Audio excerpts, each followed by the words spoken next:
So recently, it seems like there's a bit of a backlash against criticizing Sword Art Online. Some say it's gone too far, that all of which needs to be said about the series has been said already. And you know what? Maybe they're right. Maybe Sword Art Online is a dead horse that has been beaten far too many times. But that doesn't mean it's not worth an attempt to produce original thoughts on it. So, allow me to throw my hat into the ring and try to come up with something new to say about the series. Or, at the very least, something that isn't constantly brought up when discussing the show. So, let's just jump in, shall we? Over a month ago, I decided to finally sit down and watch Sword Art Online Extra Edition, because I was going to be discussing the show with some people, and I wanted a refresher without watching the entire series.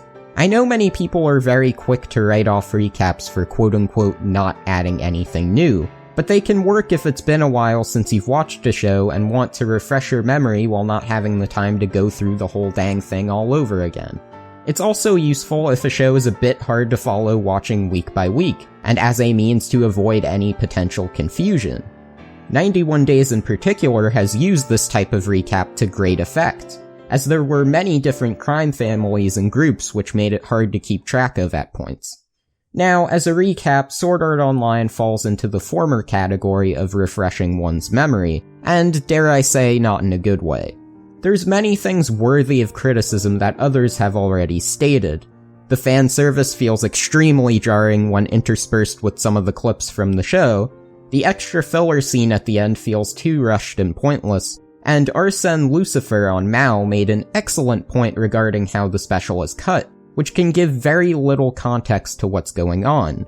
Like, one cut in particular sort of implies that Kirito and Asuna slept together, which was not something that was confirmed within the anime at all. We're not talking about the light novels here.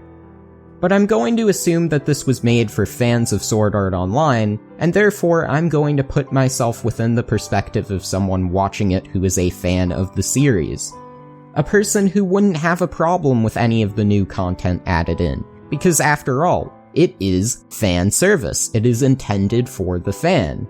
They would also probably be aware enough of the basic events that occurred in Sword Art Online to understand the out-of-context or odd cuts.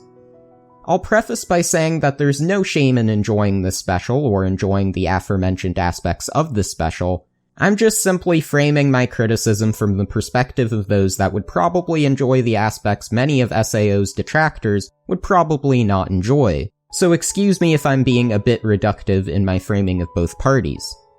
But beyond this, there was also a minor oddity to how this special was released, because it takes place during the summer. They just got out of school, and as you can tell, the girls are swimming. The reason this is odd is because it was released at the very end of December 31st to be exact. Now, why is this the case? This is simply because it is intended as a way to bridge the gap between Sword Art Online and the, at the time, upcoming Sword Art Online 2. This release date was roughly 6 months in between Sword Art Online's final Blu-ray being released in June 2013, and Sword Art Online 2's premiere on Japanese television in summer 2014. This special would, essentially, fill in that large gap of almost a year that would have had no new SAO content otherwise. People buy this, watch it right before SAO 2 premieres, be caught up, and it still fits seasonally within the context of the special as Season 2 begins. So hypothetically, I'm a fan of Sword Art Online, and I'm watching this recap to catch me up with the series for Sword Art Online 2's anticipated release date, while also giving me something fresh still to hold me over. I watch it, and my problem ends up being not what's there, but rather what they leave out. And what they leave out is the Aincrad murder mystery arc. Now, you all may be thinking that this arc was not too important, and was rather extraneous as a whole. But there's one big important guild that's introduced at the end of that arc, Laughing Coffin, who end up playing a massive role in the Gun Gale Online arc in Sword Art Online 2. This is a key detail that many people may not quite remember from the show, since, as a whole, this arc is rather forgettable within the greater context of the series. Not to mention, the special doesn't go over Kuradiel revealing to be a member of Laughing Coffin either.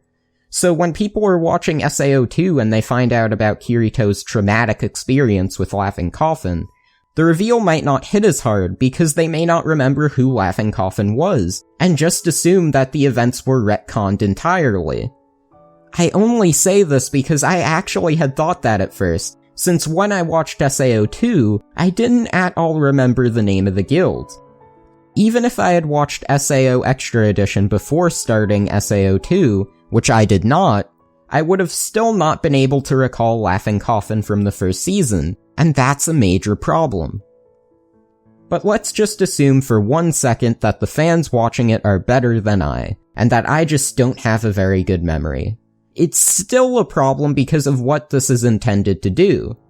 If it's going to bridge the gap between Sword Art Online Seasons 1 and 2, would it not be ideal to introduce the events that introduce a guild that ends up playing somewhat of a role in Season 2? It's not even like they didn't have an opportunity to bring this up, as you have a scene where Kirito is talking all about PKers he had to deal with the 9crad. Like, in all honesty, I saw less of a point to include the scene of Sachi dying than I did introducing Laughing Coffin. They could have ultimately cut out less important aspects of the recap without sacrificing any of the new material intended for the fans. Now, I'm not saying that SAO is the worst show ever made, like some other folks may claim. I have my fair share of grievances as well as aspects I found to be well done. But ultimately, this video is an attempt to find something fresh to talk about within SAO. Since I feel as if not a lot of people really bothered to talk about Extra Edition, and write it off as just a bland recap, when recaps, even then, don't necessarily have to be poorly done. They can still be helpful and informative, even if not exactly essential. Obviously, not every single aspect can be retained from the show, since the whole point of a recap is that it's brief. But by leaving out specific details that are important for the sequel series, it's doing the fans a disservice, who are watching it so they can refresh their memory before watching Season 2. And that's the big problem with Extra Edition. Thank you for watching. As always, if you liked the video, feel free to give it a like, as well as subscribe if you'd like to see similar content in the future. Discord links in the description if you'd like to chat about Sword Art Online. And as always, I'll catch you later.